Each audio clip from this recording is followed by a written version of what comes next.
one of Christianity's main issues. This whole salvation plan seems like a very messy and weird.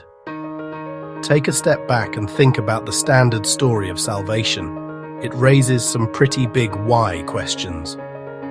It feels like a super complicated, harsh solution to a problem that God, if He's all-powerful and all-loving, should have been able to fix much more simply. We will look into this from two aspects. Firstly, the illogical process created by the divine. Secondly, God cannot be both all-powerful and all-wise, a flaw in God's entity. So starting with first aspect, the illogical process created by the divine, which makes no sense whatsoever and is baffling to the core. Why did it have to be this way? The fundamental problem is this.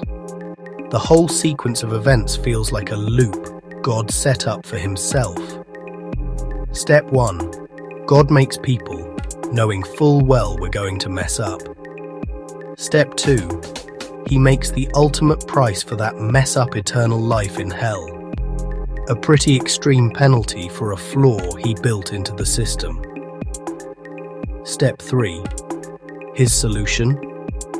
He has to come down to earth as His own Son and sacrifice Himself to pay for the penalty of the fault that He made in the first place. This just makes you stop and ask, if God can do anything, why couldn't He just forgive us? Like, if someone hurts me, I can just choose to let it go.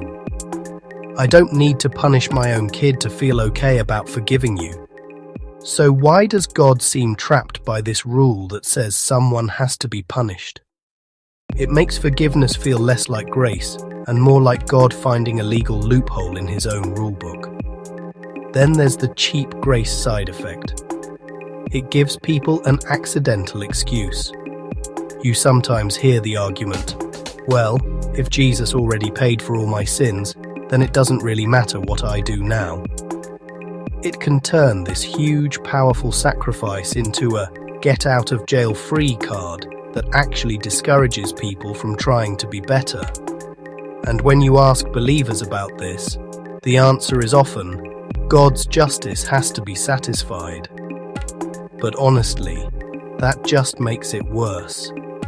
It sounds like God's hands are tied by a law that's even bigger than He is. Is He all-powerful, or isn't He? It feels like His mercy and His justice are stuck in a fight with each other.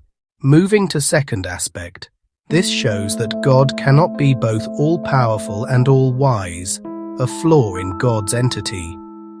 When you line it all up, you're left with only two possible conclusions, and both are pretty bad for the idea of an all-powerful, all-wise God. Maybe He's not all-powerful. He had to go through this whole painful, complicated process because He was forced to follow some cosmic rulebook. He wasn't free to just forgive and move on. Or maybe He's not all-wise. He built a system He knew would break, and His best fix was this insanely convoluted plan involving a human sacrifice. That's not the sign of an all-knowing and all-wise God. It's the sign of someone who has to fix a problem which He created Himself. Either way, it paints a strange picture. The God who is supposed to be the definition of power and wisdom ends up looking like he's stuck in a system he can't control, or he made a huge mess that he had to clean up in the most dramatic way possible. It just doesn't add up. Similar thought-provoking and logical questions are discussed in the book Objective Analysis of God. Let's explore.